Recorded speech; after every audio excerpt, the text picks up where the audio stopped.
Dalam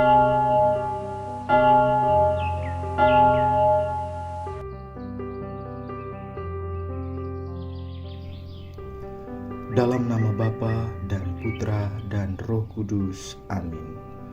Saudara-saudari terkasih, selamat berjumpa kembali dalam program Gema Paulus, edisi 28 April 2026.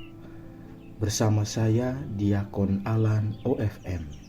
Hari ini kita akan bersama-sama mendengar dan merenungkan bacaan Injil dari Yohanes bab 10 ayat 22 sampai 30. Tuhan bersamamu dan bersama rohmu.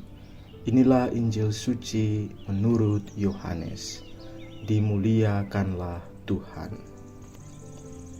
Pada hari raya pentabisan Bait Allah di Yerusalem, ketika itu musim dingin, Yesus berjalan-jalan di Bait Allah di Serambi Salomo. Maka orang-orang Yahudi mengelilingi dia dan berkata kepadanya, "Berapa lama lagi engkau membiarkan kami hidup dalam kebimbangan?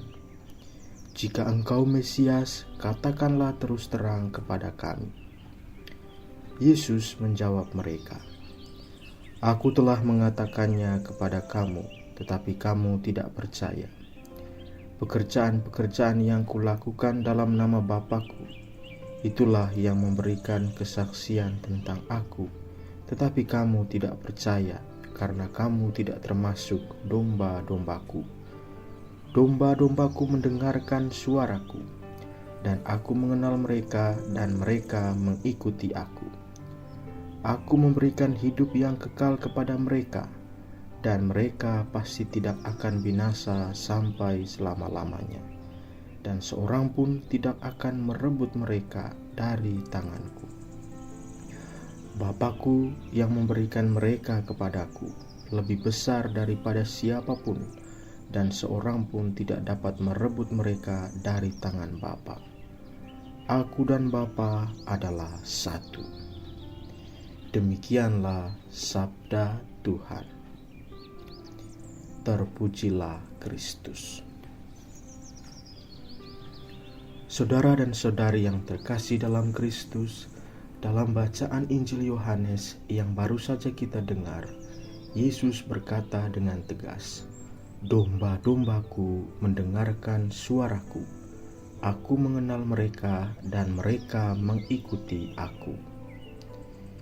Di sini Yesus tidak hanya berbicara tentang hubungan biasa, tetapi Dia berbicara berkaitan dengan hubungan yang sangat dekat, relasi antara gembala dan domba, relasi yang dibangun atas dasar yang pertama, mendengarkan, yang kedua, mengenal, dan yang terakhir, mengikuti. Namun persoalannya, kalau kita dengar dalam bacaan tadi, banyak orang-orang pada waktu itu mendengar Yesus, tetapi tidak sungguh mengenalnya. Mereka menuntut kepastian, menuntut tanda, bahkan bukti. Padahal saudara dan saudariku, Yesus sudah menunjukkan semuanya melalui karya dan hidupnya. Masalahnya sekarang bukan kurangnya tanda, tetapi permasalahannya pada hati yang tidak mau terbuka. Nah, saudara dan saudariku, seringkali kita juga seperti itu. Kita mendengar sabda Tuhan, tetapi belum tentu kita sungguh mendengar. Kita mengenal tentang Tuhan, tetapi belum tentu mengenal Dia secara pribadi. Kita ingin kepastian, tetapi ragu untuk sungguh mengikuti. Yesus menegaskan bahwa dombanya mendengarkan suaranya. Artinya apa? Ada kepekaan hati dari kita manusia. Di tengah banyaknya suara di dunia ini, entah itu suara ambisi, suara ketakutan, atau suara keinginan diri, kita diajak untuk mampu membedakan suara Tuhan. Suara Tuhan tidak selalu keras, tetapi selalu lembut dan menuntun kita. Saudara dan saudariku yang terkasih, menjadi domba Kristus bukan soal label, tetapi pertama-tama soal relasi. Kita dipanggil untuk mengenal Yesus, mendengarkan suaranya, dan mengikuti Dia setiap hari. Dan ketika kita setia, kita tidak perlu takut lagi, karena kita berada dalam tangan-Nya, tangan yang tidak pernah melepaskan kita. Amin. Tuhan bersamamu dan bersama rohmu. Semoga kita semua diberkati oleh Allah yang Maha Kuasa, dalam nama Bapa dan Putra dan Roh Kudus. Amin.